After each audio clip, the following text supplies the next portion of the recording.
brightly shining. It is the night of our dear. 여러분 평안하시죠? 지금은 다시 코로나 바이러스가 극성을 부리고 있어서 이제 참 여러 가지로 우리가 힘들고 어려운 그런 시간들을 보내고 있습니다.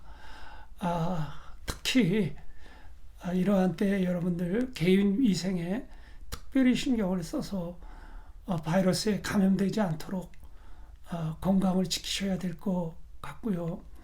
또 이러한 때 우리 그리스도인들이 해야 될 일이 있습니다. 이러한 때에 우리는 참고 기다리고 인내하면서 주님의 때를 바라보는 것입니다.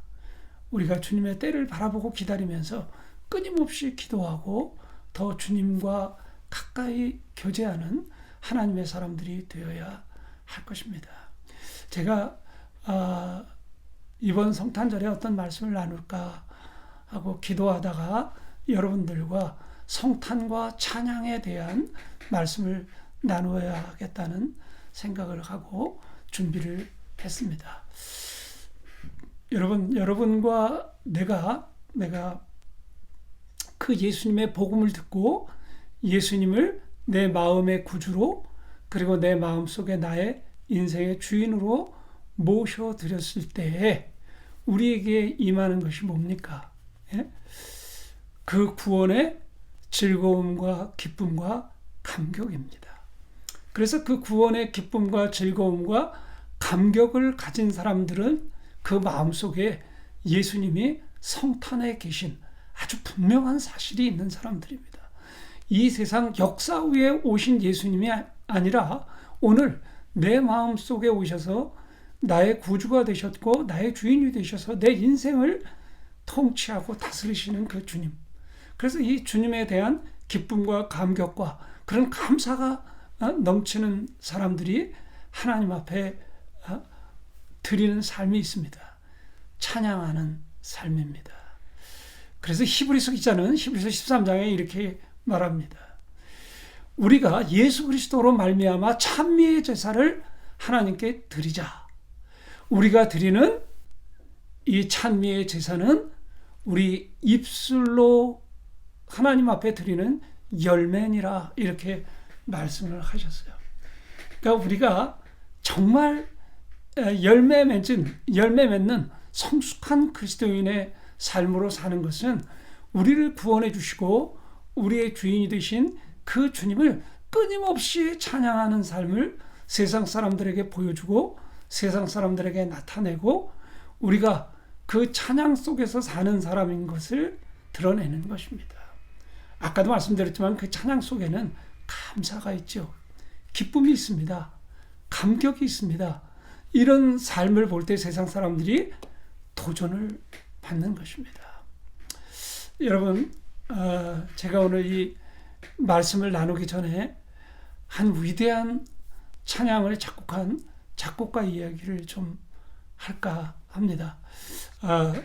1741년에 그 영국 런던 거리에 한 노인이 다리를 쩔뚝하면서 걷고 있었습니다. 이 노인은 4년 전에 중풍을 맞아서 반신불수가 된 오른쪽을 못 쓰고 이렇게 힘들게 살아가고 있는 그런 노인이었습니다. 그런데 이 노인의 마음속에는 몸은 병들었지만 마음속에는 뜨거운 불같은 그런 열정으로 살던 지난날의 추억이 있었습니다. 이 사람은 영국과 유럽에서 아주 존경받고 추앙받는 그런 위대한 작곡가요.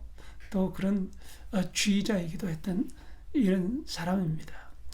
근데 이 사람이 이렇게 병이 들자 세상 사람들은 이제 그를 모르는 사람으로 대했고 그는 우울하고 참 슬프고 고통스러운 그런 날들을 보내고 있었습니다. 그런데요, 그 마음속에는 삶에 대한 간절한 열망이 있었습니다. 그런데 의사들이 더 이상 몸을 회복할 수 있는 가망이 전혀 없다, 이런 진단을 내렸습니다. 그러나 뜨거운 온천욕을 하루에 한 3시간 정도 늘 하면 회복이 될 수도 있다, 이런 말을 했습니다. 그러자 이 핸델은 그 이야기를 마음에 품고 독일의 한 작은 마을에 온천 마을로 들어가서 거기서 온천을 시작합니다. 의사가 3시간 이상 온천을 하면 위험하다는 말에도 불구하고 이 핸델은 9시간 이상씩 매일 목욕을 했습니다. 그런데 놀랍게도요, 기적이 일어났습니다. 그 무기력했던 근육에 생기가 돋기 시작했고요, 자기 몸이 다시 살아나는 것을 경험을 했습니다. 그래서 이 사람이 몸이 회복되자마자 너무너무 기뻐하면서 그 곡들을 써내려서 또 여러 곡을 써서 다시 이 사람이 회복이 됐습니다. 근데 다시 회복된 이 핸델을 아주 특별하게 이렇게 지원하던 영국의 그 왕이 있었는데, 여왕이었습니다. 이 영국 여왕이 어느 날 죽고 나자 또다시 이 핸델을 사람들이 별로 그렇게 알아주지 않았습니다. 그래서 핸델은 또다시 깊은 시리와 절망에 빠졌습니다. 이 깊은 시리와 절망에 빠져서 방황하고 있을 때 어느 날 한 사람에게 소포를 받습니다.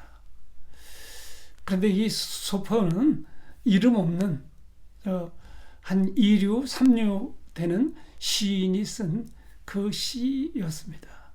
그 시를 써서 보내면서 거기에 이런 글이 써 있었습니다. 이 시에 당신이 곡을 붙여서 노래를 부르게 해줬으면 좋겠습니다. 그러면서 그 끝에 이런 말을 했습니다. 이 가사를 쓸 때 하나님이 하신 말씀이 있었습니다. 이렇게 말을 했습니다. 그런데 이 핸델이 너무 기분이 나빴어요. 그것도 뭐 인류 시인도 아니고 유명한 시인도 아닌 이름도 없는 시인이 하나님이 자기에게 말씀하셨다 그러면서 여기에 곡을 붙여달라고 하니까 건방지고 무례한 놈이라고 생각을 하면서 화를 냈습니다.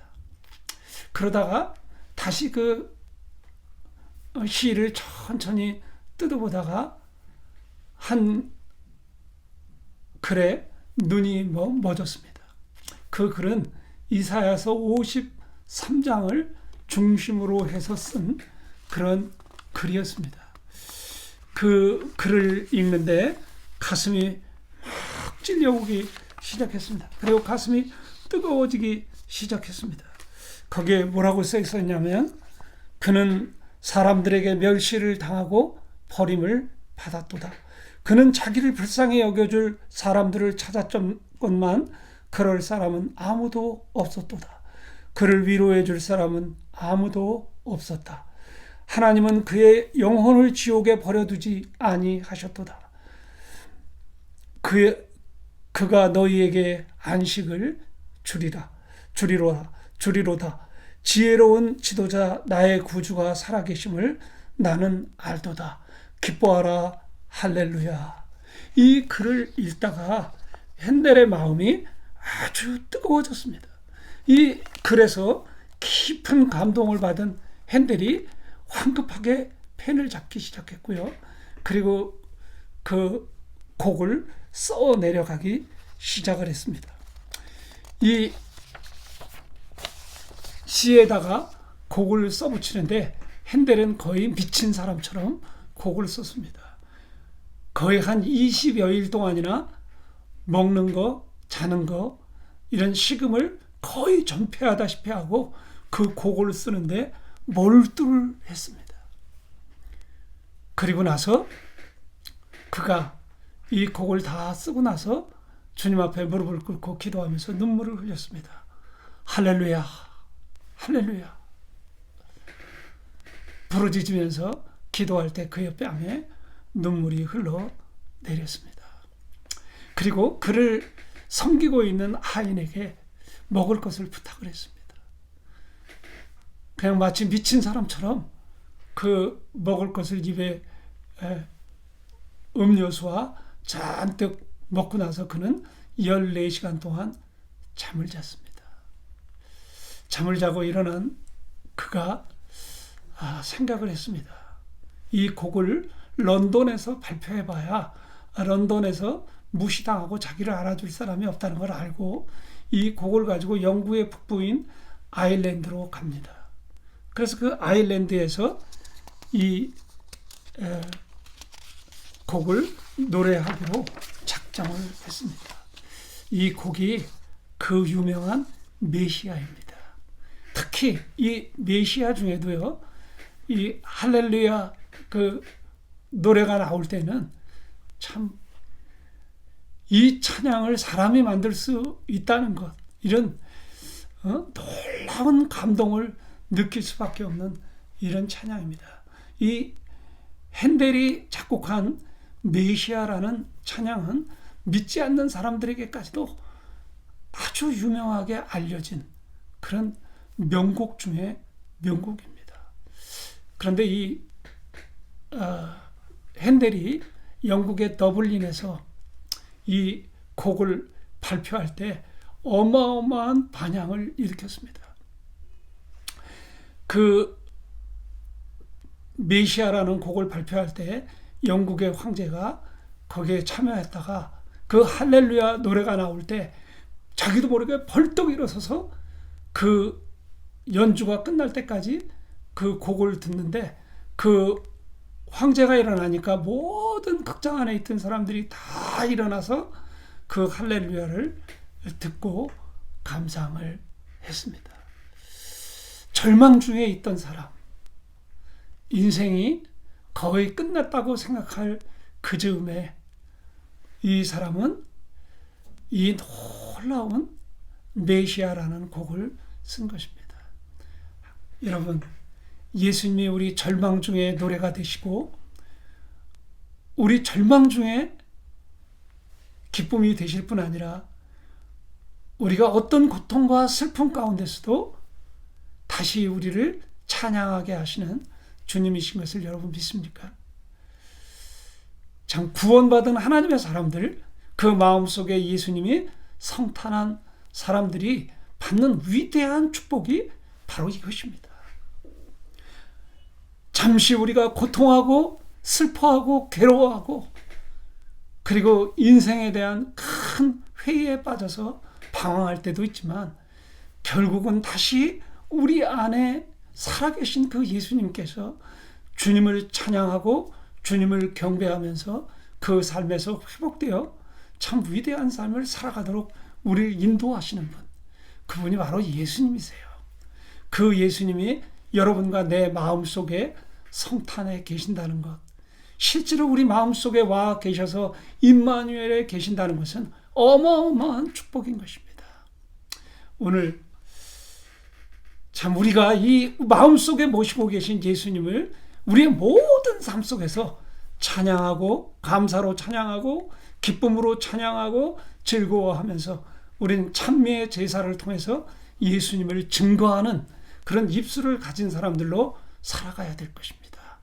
우리가 전도지를 돌리고 사람을 찾아가서 복음을 전하고 물론 중요합니다. 그러나 가장 중요한 우리의 삶은 모든 삶 속에서 주님을 찬양하는 사람들이 되는 것입니다. 오늘 제가 읽어드린 이 누가복음 1장의 마리아의 찬양에도 참이 놀라운 그러한 기쁨과 감격과 감사의 노래가 기록되어 있습니다. 제일 먼저 마리아가 노래한 노래가 찬양이 바로 구원의 주님을 찬양했습니다. 자, 제가 한번 읽어드리겠습니다. 마리아가 가로되 내 영혼이 주를 찬양하며 내 마음이 하나님 내 구주를 기뻐하였으면, 이렇게 말합니다. 내 구주를 기뻐함으로 찬양한다. 기쁨으로 찬양한다.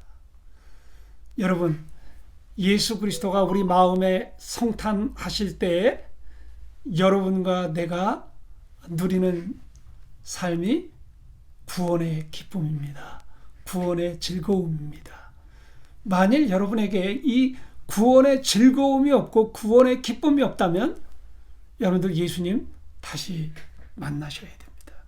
이 구원의 기쁨과 구원의 즐거움으로 부르는 찬양이 메말라 있다면 여러분 주님과의 관계를 회복하셔야 됩니다. 여러분 이사야서 43장 22절에 이런 말씀이 있습니다. 하나님이 우리를 하나님을 찬양하는 사람들이 되게 하기 위해서 우리를 창조하셨다. 이렇게 말씀하셨어요. 또 에베소서 1장 3절에는요. 사도 바울이 나는 찬송할 수밖에 없다. 왜? 내가 찬송할 수밖에 없는 이유는 하나님이 나에게 하늘에 속한 모든 신령한 복을 주셨기 때문에 나는 하나님을 찬양할 수밖에 없다. 이렇게 고백을 했습니다.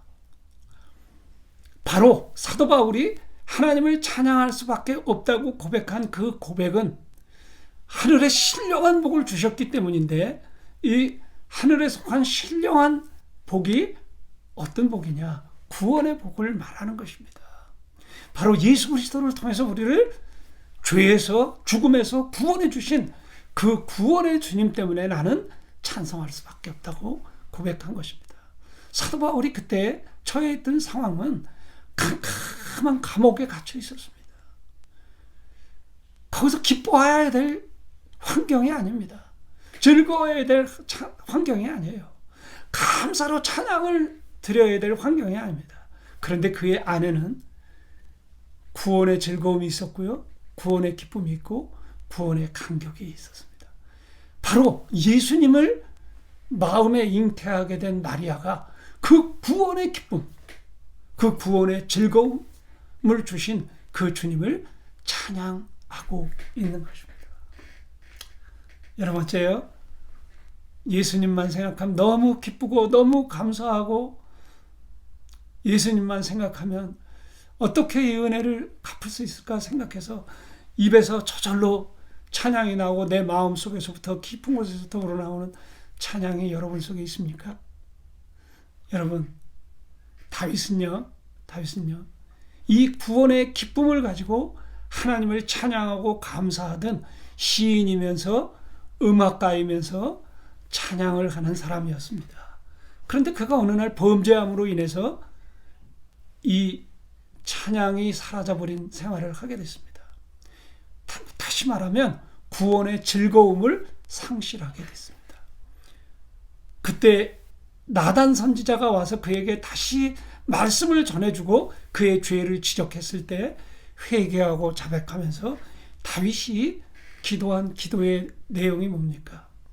하나님, 구원의 즐거움을 내게 회복시켜 주옵소서. 이 구원의 즐거움, 구원의 기쁨이 얼마나 큰 즐거움이고 얼마나 큰 기쁨이었으면 하나님이 이 구원의 즐거움을 내게 회복시켜 달라고 기도했을까요? 예? 여러분과 내가 영원토록 잊지 말아야 될 게 있습니다. 이 구원의 즐거움과 구원의 기쁨을 상실하지 않는 것입니다. 이 구원의 기쁨과 구원의 즐거움은 우리의 죄로 인해서 하나님과의 관계가 엉망이 되거나 헝클어질 때에 그 찬송을 잃어버리고 구원의 감격을 상실하게 되는 것입니다. 여러분,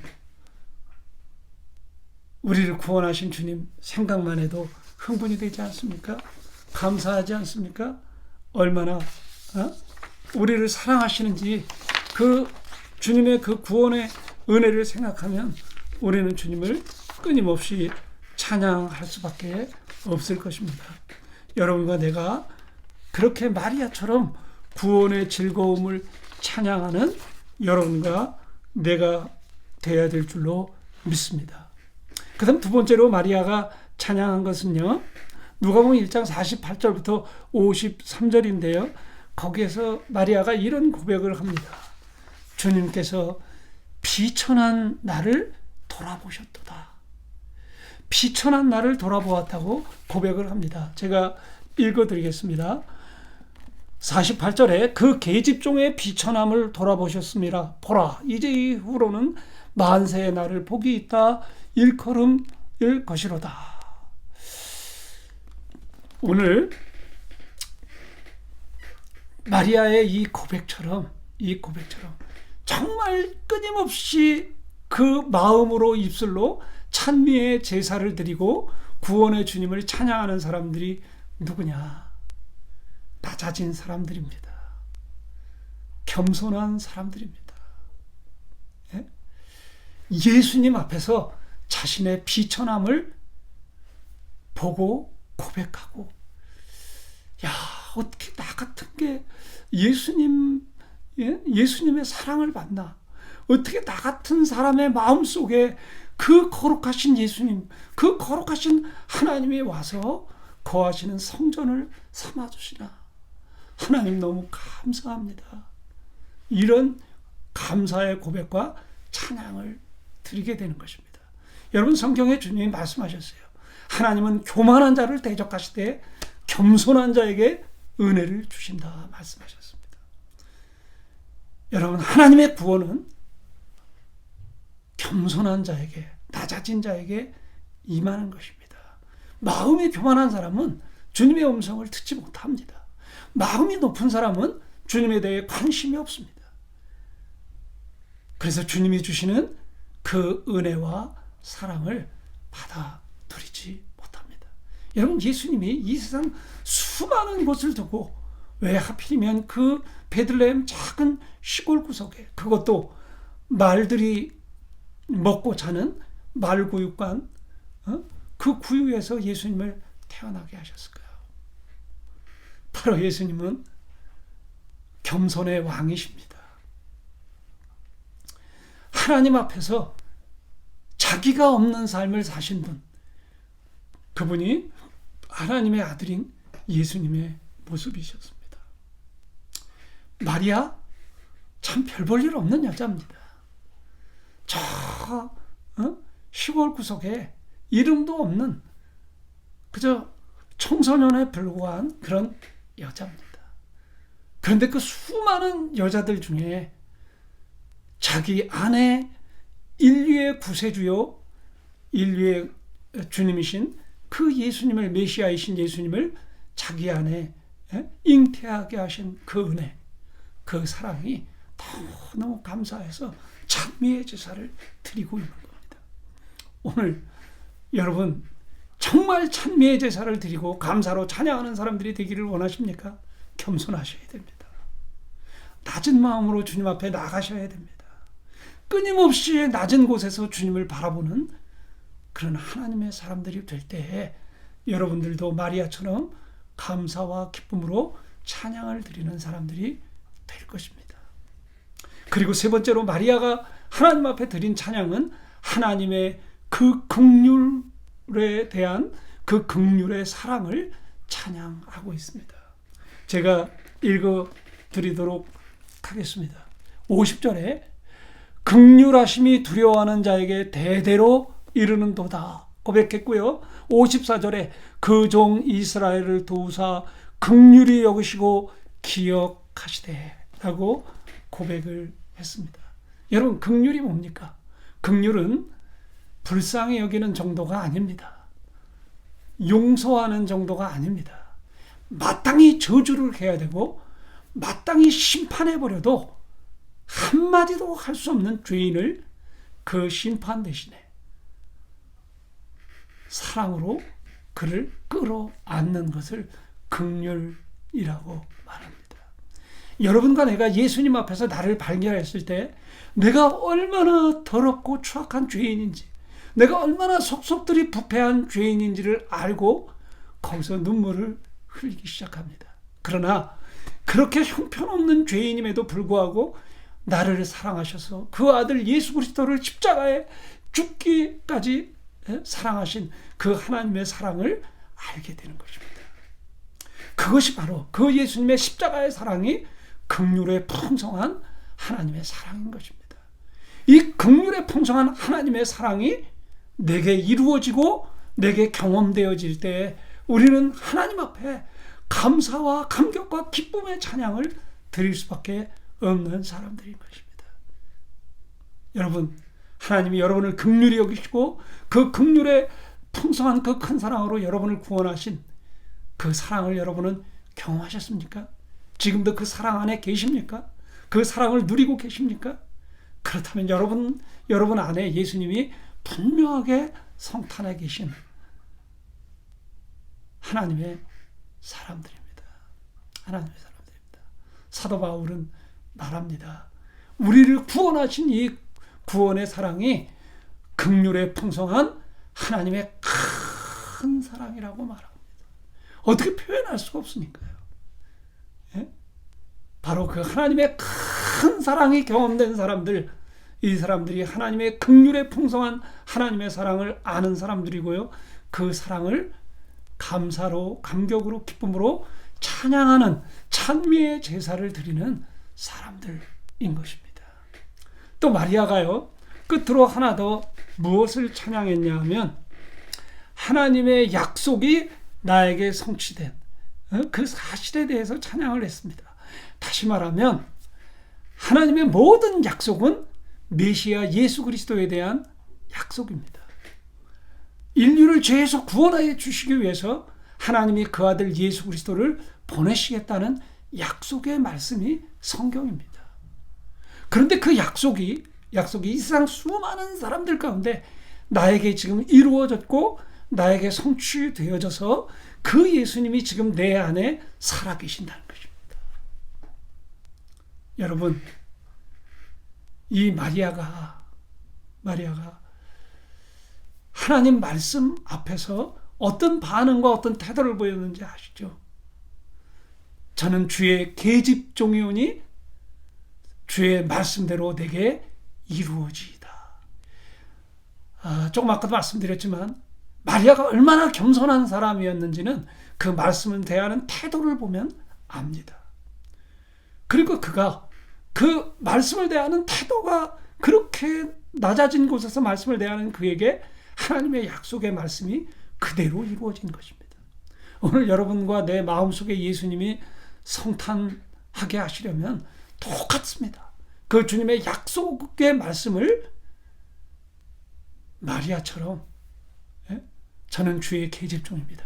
주의 말씀이 나에게 그대로 이루어지기를 원합니다. 라고 하나님의 말씀을 인격적으로 받아들이는 사람들 속에는 하나님의 약속이신 그 예수님이 와서 임재해 계시고 성탄에 계시는 것입니다.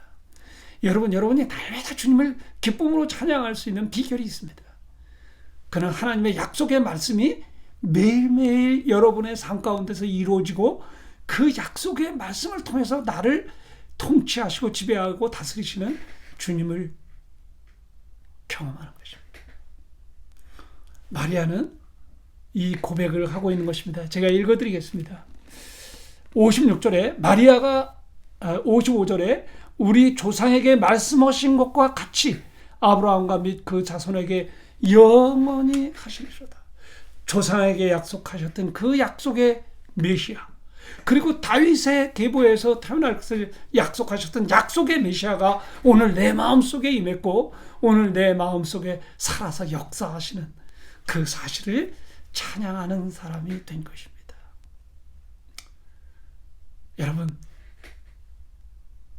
성탄절이 되면 크리스마스 캐롤이 요란하고 산타 할아버지가 어떻고 얼마 전에 뉴스를 보니까 어떤 산타는 공중에서 선물을 뿌리려다가 전깃줄에 걸려가지고 참 무서운 일이죠.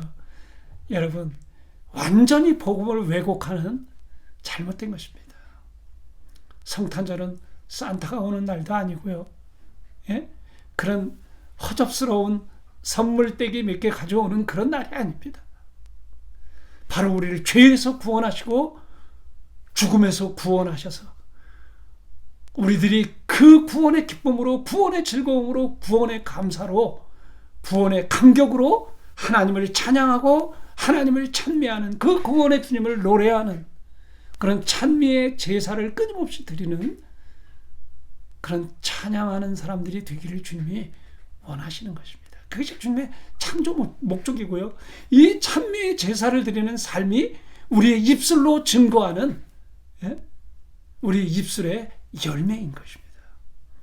여러분 안에 정말 주님이 와 계시다면, 그리고 구원받은 것이 분명한 사실이라면, 여러분의 마음에 예수님이 성탄에 계신 사실이 분명하다면 끊임없는 찬미의 제사를 통해서 하나님께 영광을 돌립시다.